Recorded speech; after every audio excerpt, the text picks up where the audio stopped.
వైసీపీలో ఇప్పుడు సంక్షోభం తలెత్తే అవకాశాలు మొండుగా కనిపిస్తున్నాయి. ఇంకా చెప్పాలంటే కర్వం అంటే కప్పకు కోపం, విడవం అంటే పాముకు కోపం అన్నట్లుగా మారిపోయింది ఆ పార్టీ అధినేత జగన్ పరిస్థితి.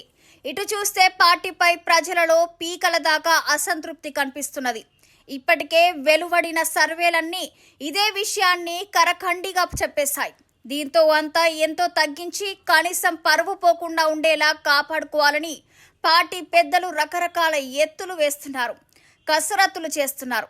ఎక్కడికక్కడ అభ్యర్థులను మార్చేసి ఎంతో కొత్త మేర ప్రజలని మాయ చేయాలని చూస్తున్నారు. కానీ ఎమ్మెల్యేలేమో అందరూ సరే మీరా అంటున్నారు. 4.5 ఏళ్లుగా అడ్డు పెట్టుకొని ఉన్న సిట్టింగ్ స్థానాన్ని వదిలి వెళ్ళమంటే అక్కడ పరిస్థితి తట్టుకోవడం ఎలా అంటూ అధిష్టానంపై అసంతృప్తి వెళ్లగుక్కుతున్నారు. మరికొందరైతే రాష్ట్రంలో ఎక్కడ సీటు ఇచ్చినా ఓడిపోతారని ముందే తేలిపోవడం, వారికి సీట్లు ఇచ్చే పరిస్థితి కూడా లేకపోవడంతో వారు తిరుగుబాటుకు సిద్ధమవుతున్నారు. దీంతో ఇప్పుడు జగన్ ఏం చేయాలో తోచని పరిస్థితిలో పడ్డారు. ఈ జిల్లా ఆ జిల్లా అని లేదు, రాష్ట్రంలో 13 ఉమ్మడి జిల్లాల్లోనూ ఇదే పరిస్థితి. ఇక గత 2019 ఎన్నికల్లో ఉమ్మడి ప్రకాశం, నెల్లూరు జిల్లాల్లో ప్రకాశంలో 3 స్థానాలు మినహా మిగిలిన అన్ని నియోజకవర్గాల్లోనూ వైసీపీ విజయం దక్కించుకుంది. నెల్లూరులో వైసీపీ క్లీన్ స్వీప్ చేసింది. జగన్ ఒక్క ఛాన్స్ గాలిలో జిల్లాలు వైసీపీ క్లీన్ స్వీప్ చేసినప్పటికీ ప్రకాశంలో మాత్రం తెలుగుదేశం 3 స్థానాలను గెలుచుకొని సత్తా చాటింది. మరో 2 చోట్ల స్వల్ప తేడాతో ఓడిపోయింది. అయితే తరువాత తెలుగుదేశం తరపున గెలిచిన బలరాం వైసీపీ తీర్థం పుచ్చుకున్నారు. కానీ ఈసారి ఇక్కడ పూర్తిగా వైసీపీకి ఎదురుగాలి వీస్తోంది. ఒంగోలు నుండి చీరాల వరకు, మార్కాపురం నుండి కందుకూరు వరకు ఎక్కడా ఏ నియోజకవర్గంలోనూ వైసీపీకి అనుకూల పరిస్థితులు లేవు.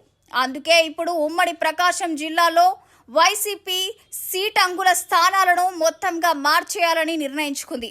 ఈ జిల్లా నుండి ప్రాతినిధ్యం వహిస్తున్న మంత్రులు ఆదిమూలపు సురేష్, మెరుగు నాగార్జున, మాజీ మంత్రి బాలినేని శ్రీనివాసరావు సహా వైసీపీ ఎమ్మెల్యేలందరికీ ఓటమి తప్పదని ఇప్పటికే నివేదికలున్నాయి.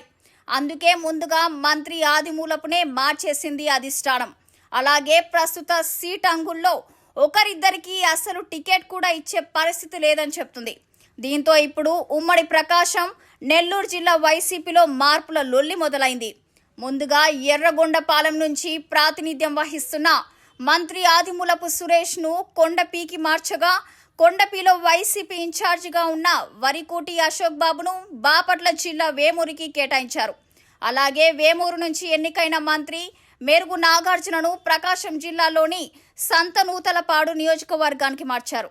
ఇక మాజీ మంత్రి సిద్ధ రాఘవరావు, గిద్దలూరు ఎమ్మెల్యే అన్న రాంబాబు, చీరల ఎమ్మెల్యే కరణం బాలకృష్ణమూర్తులను వేరే నియోజకవర్గాలకు పంపించేందుకు సిద్ధమయ్యారు. అలాగే కీలకమైన ఒంగోలు నియోజకవర్గంలో మాజీ మంత్రి ఎమ్మెల్యే బాలినేని శ్రీనివాసరెడ్డి ఉన్నారు. బాలినేని ఇప్పటికే రెబల్గా వాయిస్ వినిపిస్తున్న సంగతి తెలిసిందే. ఆయన ఆ పార్టీలో ఉంటే గిద్దలూరు కేటాయించనున్నారు. అయితే గిద్దలూరుకు మారేందుకు ఆయన సిద్ధంగా లేరు. ఇప్పటికే వైసీపీ రీజనల్ సమన్వయకర్త ఎంపీ విజయసాయిరెడ్డికి బాలినేని ఈ విషయం తేల్చి చెప్పేశారు. కాగా ఒంగోలు స్థానాన్ని కరణం బలరాంకు కేటాయించనున్నట్లు పార్టీ వర్గాలు చెప్తున్నాయి. ఇక ఎంపీ మాగుంట శ్రీనివాసులరెడ్డిని ఈ దఫా ఎమ్మెల్యేగా పోటీ చేయనున్నట్లు తెలుస్తుంది. అయితే కరణం బలరాం కుమారుడు వెంకటేష్కు చీరాల టికెట్ హామీ ఉండగా బలరాంకు అసలు టికెట్ దక్కడమే అన్న అనుమానాలను పార్టీ శ్రేణుల్లో వ్యక్తమవుతున్నాయి. గిద్దలూరు ఎమ్మెల్యే అన్న రాంబాబు లాంటి వారికి మొండి చెయ్యే అంటున్నారు. ఇక గతంలో మాజీ ఎమ్మెల్యే ఆ మంచి కృష్ణమోహన్ తనను సీఎం జగన్ పర్చూరు నియోజకవర్గ ఇన్ఛార్జిగా చేశారు. ఇప్పుడు ప్రస్తుతం జరుగుతున్న పరిస్థితిలో ఆ మంచికి కూడా అక్కడక్కడ నుంచి టికెట్ వచ్చే పరిస్థితులు లేదు. ఇక దీంతో ఆ మంచి వైసీపీకి రాజీనామా చేసే ఆలోచనలో ఉన్నట్టు తెలుస్తుంది. ఇప్పటికే జగన్ తీసుకున్న నియోజకవర్గాల మార్పు నిర్ణయంతో ఎమ్మెల్యేలు తీవ్ర వ్యక్తిగతతో ఉన్నారు. అంతేకాకుండా నిన్న జరిగిన యువగలం సభలో టీడీపీ జనసేన కూటమి ఎంత బలంగా ఉందో అందరికీ అర్థమైంది.